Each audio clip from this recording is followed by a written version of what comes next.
الرحيم إن الحمد لله نحمده ونستعينه ونستغفره ونعوذ بالله من شرور أنفسنا ومن سيئات أعمالنا من يهده الله فلا مضل له ومن يضلل فلا هادي له أشهد أن لا إله إلا الله وحده لا شريك له وأشهد أن محمدا عبده ورسوله. Praise be to Allah, we seek His help and His forgiveness. We seek refuge and protection of Allah from the evil of ourselves and from our bad deeds. Whomsoever Allah subhanahu wa ta'ala guides will never be led astray, and whomsoever Allah leaves astray, no one can guide. I bear witness that there is no God but Allah, and I bear witness that Muhammad sallallahu alayhi wa sallam is His servant and His messenger. Allah subhanahu wa ta'ala reminds us in Surah Al-Imran, chapter 3, verse 102, Bismillahir Rahmanir Rahim, Ya ayyuhalladhina amanu taqullaha haqqa tuqatihi wa la tamutunna illa wa antum muslimun. Allah says, O you who believe, be mindful of God as His due, and make sure you devote yourselves to Him to your dying moments. And in Surah Al-Ahzab, in the same way, Allah subhanahu wa ta'ala reminds us, Bismillahir Rahmanir Rahim, Ya ayyuhalladhina amanu taqullaha wa qulu qawlan sadida. يصلح لكم أعمالكم ويغفر لكم ذنوبكم ومن يطع الله ورسوله فقد فاز فوزا عظيما. Allah says, believers, be mindful of God as His due. Be mindful of God, speak in a direct fashion and to good purpose, and He will put your deeds right for you and forgive you your sins. Whoever obeys Allah and His Messenger will truly achieve a great triumph. In Surah Al-Luqman, chapter 31, verse 34, Allah subhanahu wa ta'ala reminds us, Bismillahir Rahmanir Rahim, إِنَّ اللَّهَ إِنْدَهُ عِلْمُ السَّاعَةِ وَيُنَزِّلُ الْغَيْثَ وَيَعْلَمُ مَا فِي الْأَرْحَامِ وَمَا تَدْرِي نَفْسٌ مَاذَا يَكْسِبُ غَدًا وَمَا تَدْرِي نَفْسٌ بِأَيِّ أَرْضٍ تَمُوتُ إِنَّ اللَّهَ عَلِيمٌ خَبِيرٌ. Allah says, surely Allah alone has the knowledge of the hour. It is He who sends down the rain and knows what is in the wombs, although no person knows what he will earn tomorrow, nor does he know in which land he will die. Indeed, Allah is all-knowing, all-aware. Alhamdulillah, dear brothers and sisters, we are gathered here in this blessed house of Allah, in this peaceful house of worship, to worship our Creator on this 10th day of Muharram in the year 1445, to remind ourselves of our responsibilities and duties towards our Creator and towards one another. In this khutbah, I had intended, and I will still try to deliver on that in a certain way, to cover the last chapter from Imam Mawlid's book, Tekelioglu, the diseases of the heart, where he talks about the root of all diseases of the heart, and connected to a discussion in Surah Al-Luqman of some lessons for us, and some lessons for Sayyidina Luqman towards his children. And I will still try to do that, and while doing that, of course, I had intended to reflect briefly on the 10th of Muharram, its importance in general, its importance in terms of Muslim history, the pains that it brings as well. And in light of the verses that we have opened up with that remind us that none of us know in which land we will die, that none of us know the hour, we also received earlier this week the news of a beloved community member, a community leader, Sister Rada Istanji, who is going through a serious medical ordeal, for whom inshallah Dr. Hamid will do a dua at the end. But the suddenness of these news for someone that you know, that just comes in the 7th, 8th day of the new year, right? Who has started perhaps that year in full health, fully going about our lives, remind us about the suddenness of and the reality of both life and death. And Allah subhanahu wa ta'ala, as we are reminded in the Quran, is the creator of the life and the death. Right? That reality is important for our creed as well. That's how we see us Muslims also navigate pain, also navigate dying and death. And there's perhaps a difference for us to have internalized this process, this reality, right? And I might have shared this through the mouth of a scholar of the religion, a female scholar who was processing the death of her 4-year-old child in a traffic accident. She was driving, and her child was with her, and then a truck rear-ends them, and their beautiful baby daughter passes away. And in reflecting on this, she mentions, right, one way that has helped her to accept death is to know through the Quranic language that Allah is the creator of death. It's not something external to us. And it is still difficult for us to remind ourselves of this. The month of Muharram, of course, has multiple reminders for us, but perhaps it will be helpful if I still try to stick to my plan and try to cover this reflection from Imam Ahmet on what is the root causes of all diseases of heart. After he spends chapters in his book talking about individual diseases of the heart, that many of them he lists. And then there is a section where he talks about comprehensive treatment for these diseases, and yet he chooses still at the end to finish the chapters by a re-emphasis on the root causes of all diseases of the heart. And he writes saying, the root cause of all these diseases that he has mentioned before is love of the temporal world. And he says that this is both the opinion of Imam al-Hilali and Imam ibn Ashur, and then cites an alternative opinion with reference to Ibn al-Iskandari, saying he notes on the other hand, and he considers the root cause of every disease to be man's self-satisfaction. So two emphases, love of the temporal world and being self-satisfied with oneself. And he then says, likewise, the root cause of all qualities is the lack of self-satisfaction. And then Ibn Attallah concludes saying that being dissatisfied with oneself prompts that individual to seek virtuous character and vigilantly avoid what is inappropriate. So the focus on avoiding attachment to this fleeting, this temporary realm, and being mindful about oneself without falling into the trap of obviously self-doubt or continuously putting oneself down. And in this commentary, Shaykh Hamza cites the perspective of Sidi Ahmed al-Zarruq around how one can identify certain signs of being overly self-satisfied. And he says that he has identified 3 signs for being overly content with the soul. He said that one of the first of these signs is being sensitive to one's own rights and indifferent to the rights of the others. You are preoccupied with your own rights, with your own self, what is good for you, and to the neglect of others. And this can be implemented or seen in many aspects of our lives.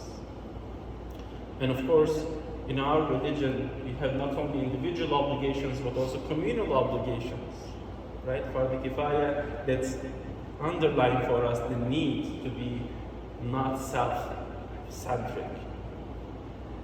The second sign he identified about being overly self-satisfied, these are qualities that we want to avoid, is ignoring one's own faults as if he has none, while being preoccupied with the faults of others. And perhaps this is one perspective that we see in all the discussions around the day of Ashura as well, right? Avoiding this cliquism, avoiding trying to view history from one perspective versus the other, but being able to be mature enough to say that the injustice that the grandson of the Prophet ﷺ experienced in Karbala should be recognized, and at the same time that history is painful and detailed, that everyone should be involved in trying to properly contextualize and understand it without going into extremes. And for us, it gives us an opportunity to be involved in introspection, in muhasabah, while trying to not be preoccupied with the faults of others. That would be one way for us to start the process of looking inward. And the third sign within this would be, according to Selim, to give oneself too much leniency. Right? I'm always making excuses for my shortcomings. Our religion is a religion of ease, and we are asked to facilitate ease without falling into the trap of creating excuses for ourselves all the time. Being lenient can be a virtue. Being lenient can be something that's productive, but it also would have this danger of creating a structure for us that we are always making excuses for our shortcomings without trying to address them, without trying to close the gaps that we see. And similarly, Sayyid Zarruq then talks about 3 signs that someone is not content with himself or herself. First, he noted, is when a person checks himself, herself, is wary of his and her intentions. That I'm trying to be mindful about my niyyah, my intentions. I'm trying to avoid riyah. I'm trying to avoid the process whereby I'm doing things perhaps not for the right reasons, not for the sake of Allah or to appear in a certain way for others, but rather to have that self-integrity and that process of being able to build it for myself. He notes that as a second sign is, and he for example cites in this way the Prophet Yusuf alayhi salam, who was known for his exceptional purity, and yet in Quran we are told that Yusuf alayhi salam said, I do not declare myself innocent, but the soul often commits evil except upon one whom my Lord has mercy. So we are reminded in this example to always remind ourselves that our nafs can come into our actions, our goods.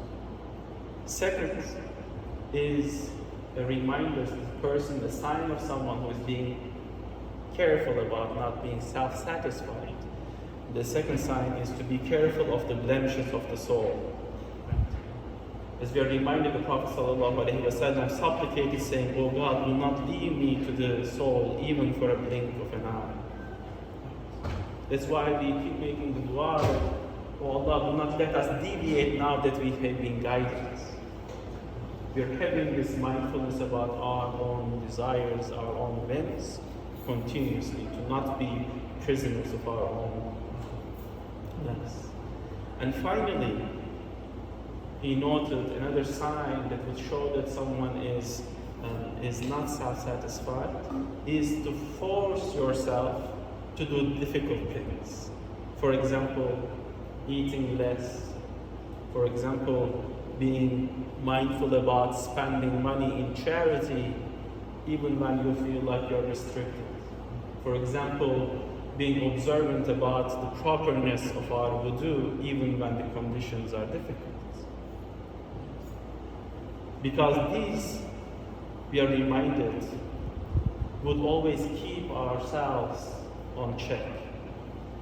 And in this way, he reminds us where Abu Uthman said, whoever sees anything good about himself has not seen the faults of his soul.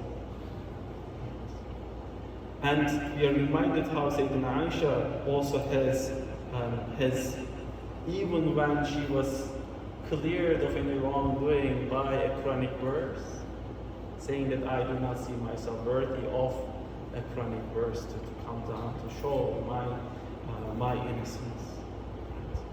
So showing that humility, we are seeing this in the example of the Prophet sallallahu alaihi wasallam. We are seeing this in the examples of our forefathers and our predecessors. Then it is for us important to be mindful about our own shortcomings, to focus on that dissatisfaction with ourselves, to keep it as a motivator to seek to better our character. In this short life, in this fleeting life, we have multiple challenges that come our way. And as we have said, الذي خلق الموت والحياة ليبلوكم أيكم أحسن عملا. We are reminded that Allah subhanahu wa ta'ala is the creator of life and death. And that we need to keep that in heart as we start this new year and set our intentions right for us to be leading lives that are in full realization of the fleeting nature of this temporal reality, of to not be self-satisfied, to not be self-doubting, but to continuously be on guard, to not be prisoners of our own desires and whims. We pray that Allah subhanahu wa ta'ala brings relief to all those who are tested with difficulties, with health, and in ways that their desires and whims seems to be overpowering over them. We pray that Allah subhanahu wa ta'ala gives us the ability to overcome these challenges.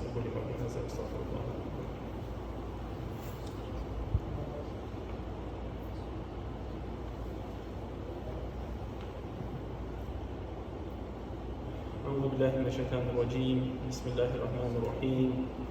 الصلاة والسلام على الأنبياء والمرسلين وعلى آله وصحبه وسلم تسليما كثيرا. In Surah Al-Luqman, chapter 31, verse 17, we are reminded, Bismillah ar-Rahman ar-Rahim, يا بني أقم الصلاة وأمر بالمعروف وأنه عن المنكر واصبر على ما أصابك إن ذلك من عزم الأمور. Luqman alayhi salam talks to his children in this verse, saying, "O my dear son, establish prayer, encourage what is good and forbid what is evil, and endure patiently whatever befalls you. Surely this is a resolve to aspire to."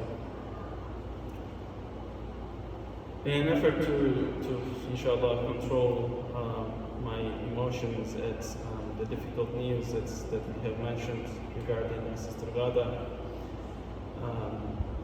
I want to focus on the second part on some of the advice that Sayyidina Luqman provides in Surah Al-Luqman through his example, through his advice to his children briefly. And there are four or so that I am going to mention. In verse 13, there is an emphasis on avoiding shirk and that important creedal aspect. The verse reads, "And when Luqman said to his son while he was advising him, 'O my dear son, do not associate anything with Allah. Indeed, association with Him is great injustice.'" That we, throughout our lives, even when we are tested with difficulty, as the verses have reminded us, to continue to have the resolve and to patiently endure these challenges. Second, in light of observing the creed and avoiding shirk, we need to be mindful about the rights of those around us, over us, and importantly parents.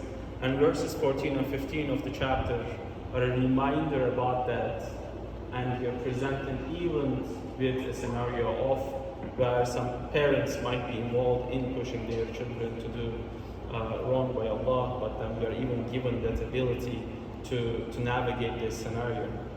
And the verses read, "And we have commanded people to honor their parents. Their mothers bore them through hardship upon hardship, and their weaning takes 2 years. So be grateful to me and your parents. To me is the final return. But if they pressure you to associate with me what you have no knowledge of, do not obey them.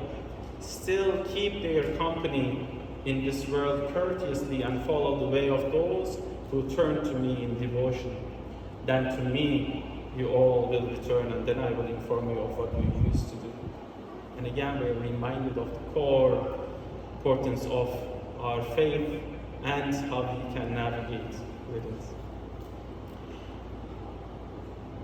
And then we are reminded about the reality that any little action will see its consequences in verse 16, where we're told, Luqman added saying, "O my dear son, even if a deed were the weight of a mustard seed, be it hidden in a rock or in the heavens or the earth, Allah will bring it forth. Surely Allah is more subtle all the way." And in the verses that we have read, right, we are reminded on verse 17 then of 4 actions to move forward. Establishing prayer, encouraging what is good and forbidding what is evil, and enduring patiently what befalls us, with a reminder that surely this is a resolve to aspire to. And finally, in light of what we have read from Imam Mawlid on avoiding arrogance and observing humility, we are reminded of our place in this world. Do not turn your cheek in contempt towards people, and do not walk through the earth exultantly, arrogantly. Indeed, Allah does not like whoever is arrogant and boastful. And be moderate in your pace and lower your voice. Indeed, the most disagreeable of sounds is the voice that comes from that voice. We are reminded, dear brothers and sisters, and Imam Mawlid will come back to that in the end of his reflections on keeping remembrance of Allah subhanahu wa ta'ala key to keep ourselves on that path of not being self-satisfied, not falling into the love of this world just endlessly, is that tazkiyah, is that the remembrance of Allah. And we are reminded that in hadith that the mountains and everything around us, not only they recite but they also communicate. We are reminded of an example where 2 mountains were conversing with one another, and one asks the other if anyone who had remembered Allah, who were engaged in zikr of Allah, passed by the other mountains' surroundings. And that mountains affirm, saying, yes, indeed, someone passed through here being engaged in zikr of Allah, which, according to the report, made the other mountain happy to hear this news. We pray that Allah subhanahu wa ta'ala gives us the ability to be fully engaged in His remembrance, both in times of ease and difficulty. We pray that Allah subhanahu wa ta'ala gives us the ability to remember Him at all times. We pray that Allah subhanahu wa ta'ala gives us the ability to check ourselves and to correct ourselves and to better ourselves through service of His deen. We pray that Allah subhanahu wa ta'ala gives us the ability to be humble servants to His path and humble ummah and the community of the Prophet sallallahu alaihi wasallam. We pray that Allah subhanahu wa ta'ala lifts all occupation and different kinds of calamities on our communities, both in our own areas and all over the world. We pray that Allah subhanahu wa ta'ala doesn't test us more than what we can shoulder. We pray that Allah subhanahu wa ta'ala gives us the ability to be worthwhile of the Prophet sallallahu alaihi wasallam. ربنا آتنا في الدنيا حسنة وفي الآخرة حسنة وقنا عذاب النار. رب اجعلني مقيم الصلاة ومن ذريتي. ربنا تقبل دعاء. ربنا لا تزغ قلوبنا بعد إذ هديتنا وهب لنا من لدنك رحمة إنك أنت الوهاب. We finish with Surah An-Nahl, chapter 16, verse 90. Allah subhanahu wa ta'ala reminds us, Bismillahir-Rahmanir-Rahim, إن الله يأمر بالعدل والإحسان وإيتاء ذي القربى وينهى عن الفحشاء والمنكر والبغي يعظكم لعلكم تذكرون. God commands justice, doing good, and generosity towards relatives. He forbids what is shameful, blameworthy, and oppressive. He teaches you so that you may take heed.